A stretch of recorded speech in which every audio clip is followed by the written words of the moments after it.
초등학교 4학년 때 교회 대표로 성경고사 노회에서 주관하는 그 어린이 대회에 나간 적이 있는데, 그때 7초대 교회를 선생님께서 외우시라는 거예요. 그래서 4학년 때 에베소, 서모나, 버가모, 두아디라, 사대, 빌라델비아, 라오디게아. 근데 이렇게 45년이 지나도 기억에 남습니다. 오늘 그 7초대 교회 중에 에베소 교회가 등장을 합니다. 7초대 교회 중에 여러분들 잘 아시지만 주님께로부터 칭찬만 받은 교회도 있고, 반대로 주님으로부터 책망만 받은 교회도 있습니다. 또 칭찬과 책망을 동시에 받은 교회가 있는데, 에베소 교회가 바로 그런 교회였습니다. 에베소 교회는 주님의 칭찬과 책망을 같이 받은 교회였습니다. 먼저 이 에베소 교회를 향해서 주님이 이렇게 말씀하십니다. 오늘 본문 요한계시록 2장 2절 말씀 다 함께 한 목소리로 봉독하시겠습니다. 시작. 내가 내 행위와 수고와 내 인내를 알고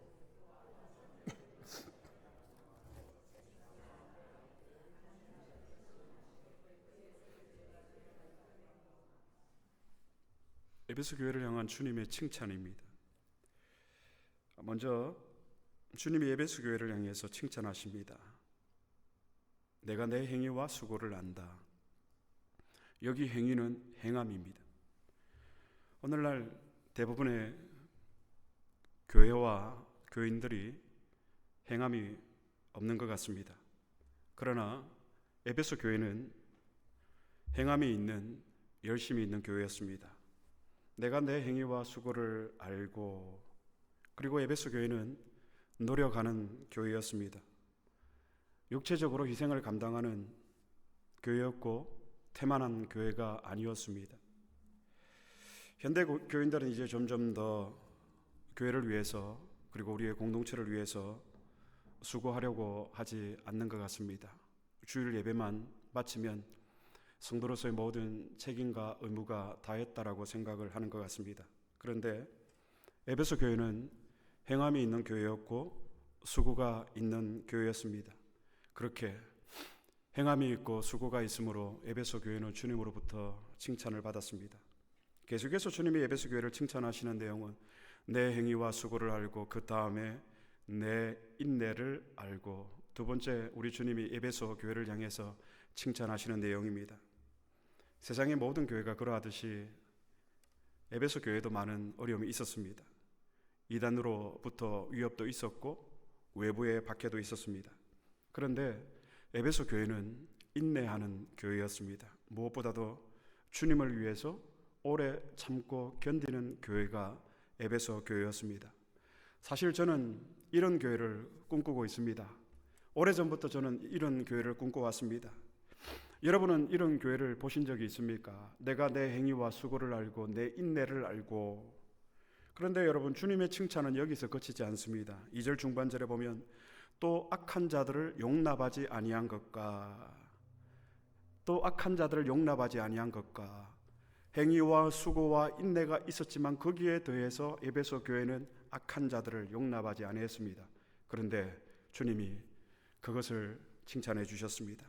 즉 에베소 교회는 교리적으로 순전하고, 교리적으로 순전하니까 도덕적으로 얼마나 깨끗했습니까? 하나님의 말씀대로 교회를 세워갔기 때문에, 하나님의 말씀대로 성도가 양육되어져서 세상을 향해서 나아갔기 때문에, 좋은 것이 좋다고 그냥 대충 넘어가는 교회가 에베소 교회가 아니었습니다. 하나님의 말씀에서 어긋나는 교리나 사람들을 어떤 희생과 어떤 어려움을 감수하더라도 에베소 교회는 그런 잘못된 교리나 잘못된 교사들을, 그런 자들을 용납하지 않았습니다.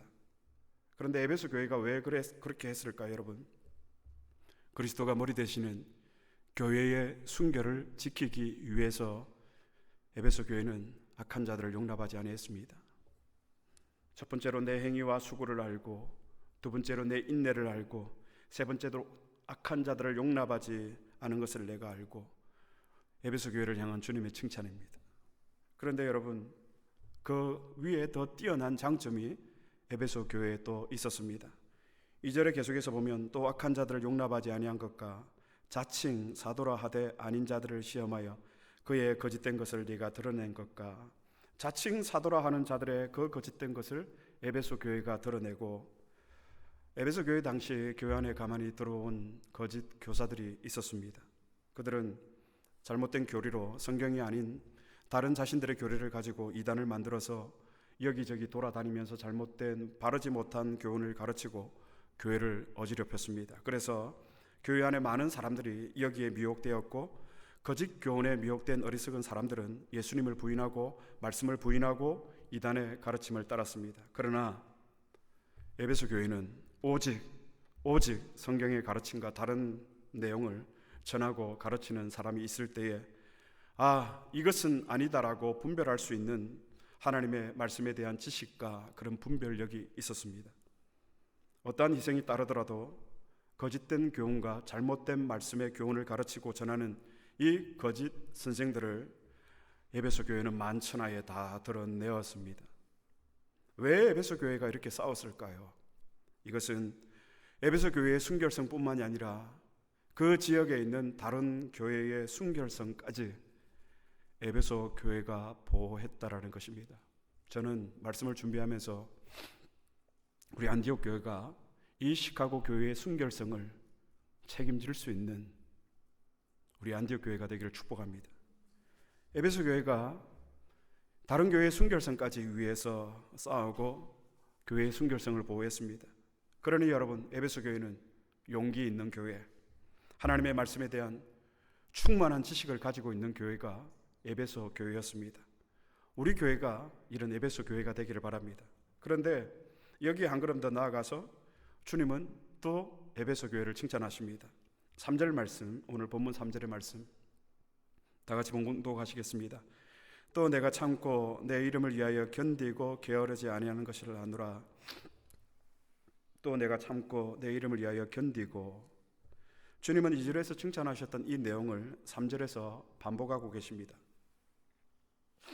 여러분, 에베소 교회에 얼마나 고난과 핍박이 많았으면, 그리고 또 에베소 교회가 얼마나 잘 참았으면 우리 주님이 두 분이나 에베소 교회를 향해서 칭찬하셨겠습니까? 2절에서는 네가 인내했다, 3절에서는 네가 참 잘 참았다, 네가 인내했다, 내가 참 잘 참았다, 그런 칭찬을 받는 저와 여러분이 되었으면 좋겠습니다. 요즘 현대의 그리스도인들은, 아니 그리스도인들이라기보다는 현대의 교인들은 참을 줄을 모르는 것 같습니다.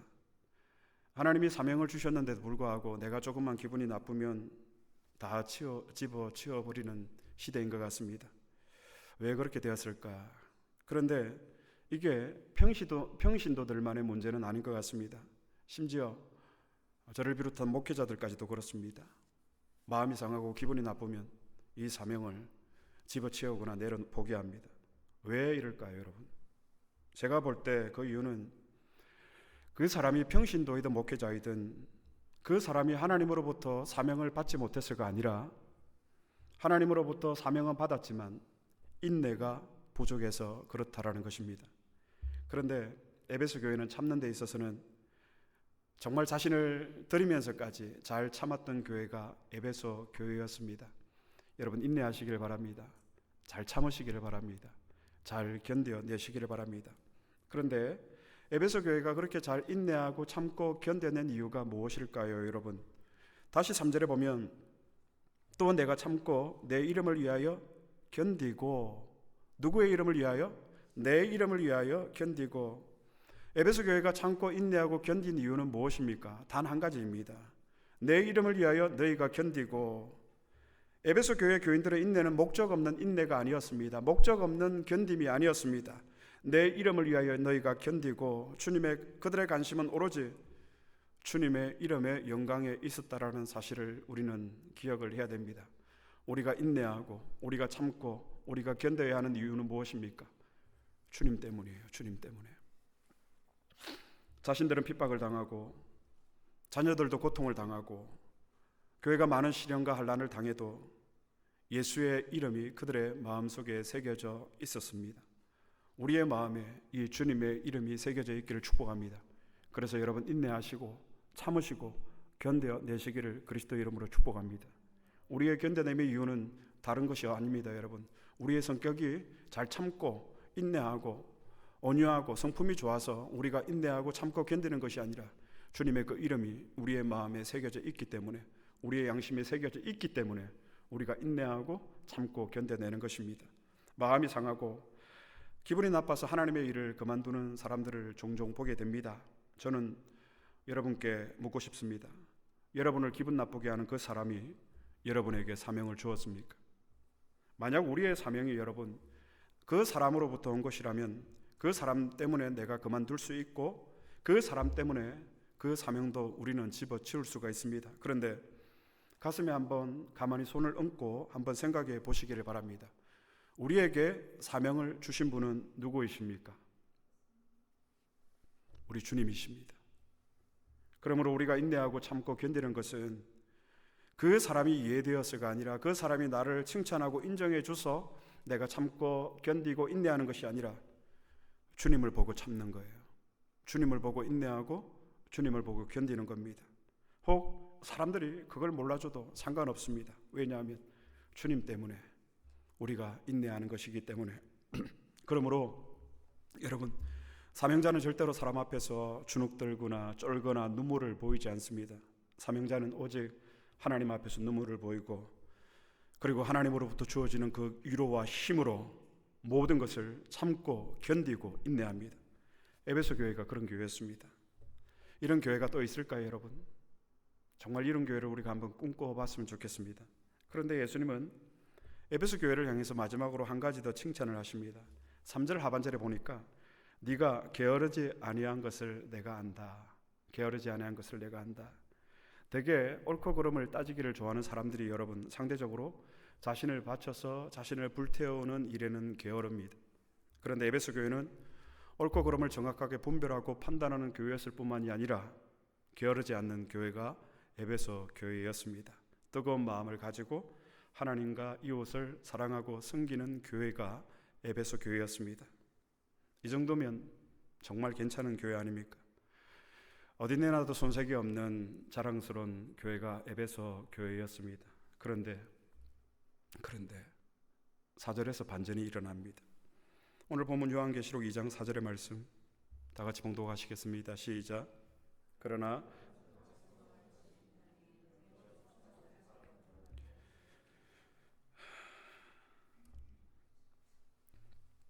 한번 잘 들어보십시오. 예수님의 이 한마디의 말씀에 에베소 교회 이전의 모든 아름다운 것들은 한순간에 다 사라져버리게 됩니다. 그리고 에베소 교회의 과거의 모든 자랑은 부끄러움이 되고 말았습니다. 우리에게 주님을 향한 사랑이 없다면 우리의 모든 아름다운 일들은 아무 소용이 없게 됩니다.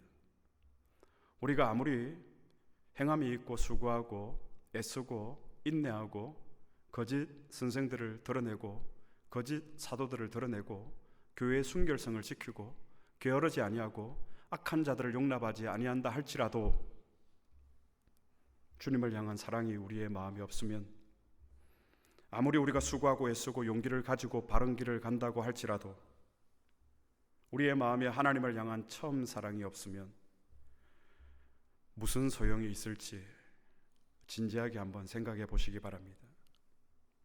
여러분, 우리의 신앙생활이 왜 이렇게 메마르고 건조하고 감동이 없을까요? 성경을 읽어도 맹맹하고 기도를 해도 기도를 하는 건지 주문을 외우는 건지 잠을 자는 건지. 그 이유는 여러분, 이 모든 것은 결국 우리가 처음 사랑을 잃어버렸기 때문입니다. 이것이 바로 처음 사랑을 떠났을 때 나타나는 외식주의자들의 모습입니다. 여러분, 이 시간에 우리가 진지하게 한번 주님을 사랑하던 그 처음 사랑의 때를 한번 또 올려보시기를 바랍니다. 처음 우리가 주님을 만나고 우리가 그분을 사랑하기로 작정했을 때 그분 앞에서 우리의 마음은 눈같이 다 녹아내려 버렸습니다. 그래서 우리는 주님께 사로잡히게 되었고, 그 주님이, 그 주인님이 무엇을 우리에게 요구하시든지 기꺼이 우리는 그분의 종으로 우리의 주인께 순종하고자 하는 마음이 머리끝부터 발끝까지 가득 차 있었습니다. 이것이 우리가 주님을 처음 사랑했을 때 우리의 모습이었습니다. 그런데 우리가 이 처음 사랑을 버리고 이 처음 사랑을 잃어버리게 되면 우리의 삶이 황폐해지고 메마른 삶이 되고 기쁨이 사라지고 감사가 사라지게 됩니다. 그리고 우리의 기도의 강에는 여러분 눈물이 사라지게 됩니다. 그렇게 처음 사랑을 우리가 잃어버리면 나무는 커지만 가지는 무성하지만 열매 없는 무화과 나무같이 됩니다. 우리 주님이 사복음서에서 열매 없는 무화과 나무를 저주하신 사건을 우리는 잘 알고 있습니다. 우리가 열매 없는 무화과 나무가 되면 우리에게 돌아오는 것은 주님의 책망과 저주뿐입니다. 그러니 어떻게 우리의 마음이 행복할 리가 있겠습니까? 그리스도인의 행복은 주님으로부터 주어지는 것이지 외부의 상황이나 환경에 있지 않다라는 것, 여러분 제가 계속해서 여러분들에게 강조하고 있습니다. 우리의 상황과 환경은 감사하고 행복할 수 없는 상황과 환경이지만 그러나 주님 때문에 우리는 감사하고 행복하고 기뻐할 수 있는 것입니다. 그런데도 여러분 계속해서 우리가 이런 메마른 삶으로 저주스러운 인생으로 살아서 되겠습니까? 만약 우리가 그 주님의 처음 사랑을 잃어버렸다면 오늘 주님의 말씀에 여러분 귀를 기울이시기를 바랍니다. 여러분의 생애를 다 바쳐서 하나님의 말씀 앞에 귀를 기울이시기를 바랍니다. 성경은 처음 사랑을 회복하기 위해서 세 가지를 말씀하고 있습니다. 우리가 어떻게 잃어버린 이 처음 사랑을 회복하고 다시금 우리가 그 주님을 처음 사랑을 회복할 수 있을까요? 먼저 어디서 떨어졌는지를 생각하라고 주님은 우리에게 권면하고 있습니다. 오늘 본문 5절의 말씀입니다. 본문 5절의 말씀 다 같이 봉독하시겠습니다. 그러므로 어디서 떨어졌는지를 생각하고 회개하여 처음 행위를 가지라. 만일 그리하지 아니하고 회개하지 아니하면 내가 내게 가서 내 촛대를 그 자리에서 옮기리라. 그러므로 어디서 떨어졌는지를 생각하고 처음 사랑을 우리가 버렸을 때 가장 먼저 해야 할 일은 어디서부터 이 처음 사랑이 떨어졌는지를 생각하는 것입니다. 여러분 우리 모두는 분명히 올바른 길을 가던 때가 있었을 것입니다. 그리고 어느 한순간에 이 주님의 사랑을 버리게 된 지점이 주님의 사랑에서 이탈하게 된 지점이 있을 것입니다. 거기가 어딘지를 추적해 내어야 합니다. 거기가 어딘지를 생각해 내어야 합니다. 이 시간 우리 한번 조용히 눈을 감아 보겠습니다. 그리고 자기 자신의 인생 궤적을 한번 돌아보시기를 바랍니다.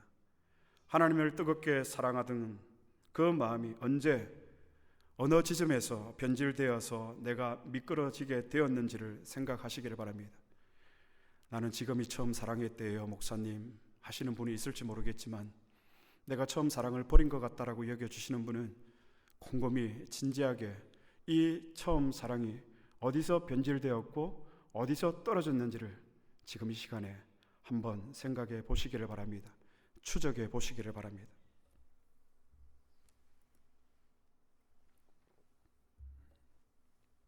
저는 말씀을 준비하면서 14살 때 하나님의 은혜를 경험하고 거듭남을 경험하고 하나님이 거저 좋았습니다. 이유 없이 좋았습니다. 학교를 갈 때 버스 안에서 성경책을 읽었습니다. 학교를 마치고 교회 가서 1시간씩 기도했습니다. 중고등부 회장이 되어서는 친구들과 동생들이 부모님의 반대로 교회에 나오지 못하는 친구들과 동생들이 있을 때 저는 금식했습니다. 그런데 하나도 힘들지 않았습니다. 그런데 제가 첫사랑을 잃어버리게 된 때가 언제일까? 그 지점을 추적해서 돌아보니까 그 지점에서 주님이 보이지를 않는 거예요. 말씀이 보이지를 않는 거예요. 그리고 주님 앞에 회개했습니다. 처음 사랑으로 우리가 돌아가기 위해서 어디서 나의 이 주님을 향한 첫사랑이 잃어버리게 되었는지를 정확하게 추적해 내시기를 바랍니다. 그리고 생각을 정리하십시오. 생각이 혼란스러운 사람에게 저는 기도보다는 먼저 하나님의 말씀을 듣기를 권하고 싶습니다. 왜냐하면 이 정리되지 못한 이 혼란스러운 마음으로는 무엇을 기도해야 할지 모르기 때문입니다. 그리고 현실을 객관적으로 바라보시기를 바랍니다. 다른 사람의 판단이 아니라 내가 정말 주님을 나의 최고의 사랑으로 여기며 살아가고 있는가? 나의 모든 인생이 하나님을 향해서 맞춰져 있는가? 하지만 내가 처음 사랑을 버린 것은 아닌지 기도는 그 다음입니다. 우리가 주님 앞에서 좀 더 솔직해질 필요가 있는 것 같습니다. 지금 나의 모습 있는 그대로를 여러분 우리는 인정해야 됩니다. 어쩌면 이 설교는 저에게 하는 설교인지도 모릅니다. 온갖 치장된 옷으로 나 자신을 우리가 감추기보다는 벌거벗은 모습으로 하나님 앞에 차라리 창피를 당하시는 편이 낫습니다.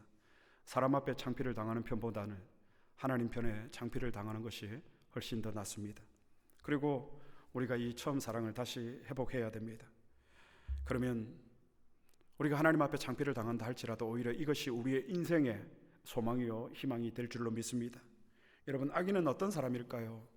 악한 짓을 하는, 나쁜 짓을 하는 사람을 우리는 악인이라고 정의하지만, 그러나 자신을 반성하지 않는 사람이 하나님 앞에서는 더 악인이라는 사실을 여러분 알고 계십니까? 그러니 처음 사랑이 어디서 떨어졌는지를 여러분 진지하게 생각하시기를 바랍니다. 첫 번째는 우리가 처음 사랑을 회복하기 위해서 생각하고, 두 번째는 회개입니다. 먼저 우리가 살다 보면 정신적으로 참 힘들 때가 있습니다. 그렇지 않습니까? 정신적으로 우리가 힘들고 어려울 때 화를 내기도 하고 혈기를 부리기도 합니다. 이 이유가 다 뭐냐면 여러분, 우리의 심리적인 문제가 그렇기 때문에 화가 나고 혈기가 나오게 됩니다. 그래서 이런 심리적인 문제는 병원에서 상담을 받든지 아니면 그런 병리학적으로 약을 처방받아서 우리가 치료를 받을 수가 있습니다. 그런데 우리가 죄를 짓고 나면 발생하는 이 우리의 영혼의 문제는 병원에서 치료할 수가 없습니다. 이것은 그러면 어떻게 해야 될까요? 하나님 앞에 회개를 해야 되는 것입니다. 주님이 그 칭찬 많았던 에베소 교회를 향해서 지금 무엇을 요구하고 계십니까? 회개하라, 회개하라. 에베소 교회가 가지고 있는 문제였습니다. 처음 사랑을 버린 영적 문제 때문이었습니다. 하지만 우리에게 여러분, 이 처음 사랑이 사라지고 나면 수많은 이런 영적인 문제들이 나타나게 됩니다. 우리에게 하나님을 향한 이 첫사랑이 사라지게 되면 습기찬 곳에서 곰팡이가 피는 것처럼 하나님을 향한 첫사랑이 우리의 마음 가운데서 사라지고 나면 우리가 노력하지 않아도 우리에게 자연스럽게 배출되는 것이 있는데, 이것은 영적인 문제들이에요. 자신도 힘들고 자신의 주위에 있는 사람들도 같이 힘들어집니다. 가족이 힘들어지고 교회가 힘들어집니다. 목사가 처음 사랑을 잃으면 성도가 힘들어지고 교회가 힘들어집니다. 아버지가 하나님을 향한 첫사랑을 잃어버리면 자녀들이 힘들어지고 가정이 힘들어진다는 사실입니다. 그래서 하나님 앞에서 처음 사랑을 잃어버린 것을 진심으로 뉘우치고 회개하고 돌아서라고 우리 주님이 에베소 교회를 향해서 오늘 권면하고 있습니다. 그런데 만약 여러분들이 하나님의 이 처음 사랑을 떠났어도 제 가운데 우리가 살고 있으면서도 아무렇지도 않게 우리가 생활하고 있다면, 하나님의 이 준엄한 주님의 이 책망이 우리의 마음에 들리지 않는다면, 저 어떤 찔림도 어떤 아픔도 내 마음 가운데 없다면 우리가 천국 갈 수 있다라는 이 확신은 다시금 한번 확인해 보아야 합니다. 여러분 잘 들어보십시오. 진정 우리가 하나님의 자녀라면 반드시 하나님은 우리를 책망하실 것입니다. 우리가 처음 사랑에서 이탈해서 처음 사랑을 버리고 살아가고 있다면 하나님은 반드시 우리에게 책망하실 것입니다. 다윗을 보십시오. 나단이 찾아온 그 하나님의 책망의 말씀을 듣고 그는 자신의 살을 파고들어서 자신의 살을 찌르는 핫살 같다라고 그는 고백을 하고 있습니다. 성경을 다 함께 찾아보겠습니다. 시편 38편 2절입니다. 시편 38편 2절 말씀. 네, 제가 봉독해 드리겠습니다. 시편 32편 8절입니다. 38편 2절입니다. 주의 화살이 나를 찌르고 주의 손이 나를 심히 누르시나이다. 시편 38편 2절입니다. 주의 화살이 나를 찌르고 주의 손이 나를 심히 누르시나이다. 하나님이 다윗의 마음을 찔렀습니다. 다윗은 말합니다. 주의 손이 나를 심히 짓누르시나이다. 나의 살과 폐부를 통과하고 또 주님의 손이 나를 짓누른다면 바로 지금이 회개할 때입니다. 다시 말씀드리지만 이 설교는 오늘 저에게도 하는 설교입니다. 어쩌면 마지막이 될지도 모를 이 기회를 여러분 우리는 놓쳐서는 안 됩니다. 마지막 세 번째로 우리가 처음 사랑으로 돌아가기 위해서 5절 중반절에 보면 처음 행위를 가져야 됩니다. 우리가 처음 사랑을 회복하기 위해서 생각하고 그리고 회개하고 처음 행위를 가져야 합니다. 우리는 이렇게 핑계를 댑니다. 나는 할 수 없는데, 해도 안 되는데 어떻게 하라는 겁니까, 목사님? 이렇게 말하는 것은 변명일 뿐입니다. 우리가 불순종하는 이유가 무엇이죠, 여러분? 우리가 죄를 짓는 이유가 무엇입니까? 하고자 하는 마음보다 하지 않기를 원하는 마음이 더 강하기 때문이에요, 여러분. 우리가 왜 형제를 사랑하지 못합니까? 사랑하고자 하는 마음보다 사랑하지 않기로 한 마음이 더 강하기 때문 아닙니까? 그런데 우리는 우리 안에 있는 이 원죄의 핑계를 댑니다. 하나님이 자유의지를 주셔서 우리 안에 이 못된 죄된 본성 때문에 내가 죄를 짓게 하나님은 하셨다. 그래서 죄를 짓고자 하는 마음도 나의 이 원죄 때문이다. 사실 그렇습니까, 여러분? 우리가 죄를 짓는 이유는 내가 죄를 짓고자 하는 마음이, 죄를 안 지려고 하는 이 마음을 이기지 못하기 때문에 우리는 죄를 짓고 불순종하는 것입니다. 나의 의지로 죄를 짓는다라는 것입니다. 다른 사람 핑계 댈 거 없습니다. 그러므로 하나님은 순종하고자 하는 사람에게 은혜를 무한 부어주십니다. 그리고 은혜를 주셔서 그 사람을 통해서 그 일을 이루게 하시고, 죄를 짓고자 하는 사람에게는 하나님은 내버려 두십니다. 사단의 유혹대로 결국 자신의 의지대로 죄를 짓게 내버려 두시는 것입니다. 그래서 비참한 가운데 살아가도록 하나님께서는 유기하실 수도 있습니다. 말씀을 맺겠습니다. 우리 모두 다시 하나님을 최고로 사랑하는 저와 여러분이 되었으면 좋겠습니다. 그리고 하나님을 내 인생의 최고의 정점으로 삼는 삶을 우리가 다시 회복해야 될 것입니다. 오늘 신혼부부가 있지만 서로를 사랑하는 이 아름다운 사랑도 귀하지만 하나님 사랑을 회복할 수 있게 되기를 축복합니다. 처음 사랑을 회복하기 위해서 우리는 어떻게 해야 될까요? 여러분 생각하십시오. 내가 어디서 이 처음 사랑에서 이탈해내었는지, 그리고 반드시 하나님의 말씀으로 추적해내시기를 바랍니다. 그리고 그 추적해낸 그 길에서 다시금 여러분 돌이키시기를 바랍니다. 하나님 앞에서 녹아내렸던 나의 마음의 그 평안의 상태, 그 최고의 행복의 상태로 여러분 우리는 돌아가야만 살 수가 있습니다. 그리고 하나님 앞에 진정한 얘기를 들으십시오. 하나님 앞에 입술로만 조아리는 것이 회개가 아닙니다. 돌아서는 것입니다. 버리는 것입니다. 죄를 지으려고 하는 마음보다 죄를 짓지 않으려고 하는 마음이 더 강하게 일어나야만 이것이 회개의 결과가 되어진다는 것입니다. 그리고 마지막으로 여러분 처음 행위로 돌아가시기를 바랍니다. 이것이 하나님을 처음 사랑하던 때로 돌아갈 수 있는 유일한 길인 것 같습니다. 에베소 교회의 이 화려한 영광, 이 수많은 칭찬 가운데서도 주님은 이 모든 것이 아무 소용이 없다라고 하신 이유는 무엇이었죠, 여러분? 네가 처음 사랑을 잃어버렸기 때문이다. 처음 사랑만이 망가진 우리의 마음을 고칩니다, 여러분. 처음 사랑만이 내가 알지 못하는 그런 새로운 인생을 살게 해줍니다. 그리고 거기에는 처음 사랑은 우리가 상상할 수 없는 놀라운 은혜의 세계가 거기에 있다라는 사실을, 이 길을 찾아가는 저와 여러분이 되기를 바랍니다. 무엇보다도 이 세상에 있는 것을, 모든 것을 다 주어도 바꿀 수 없는 행복이 주님을 향한 처음 사랑에 있다라는 사실을 여러분 꼭 기억을 하시기를 바랍니다. 오늘 주님 앞에 그래서 내가 처음 사랑으로 돌아가겠나라고 결단하고 다짐하는 저와 여러분이 되어질 수 있기를 그리스도의 이름으로 축복합니다.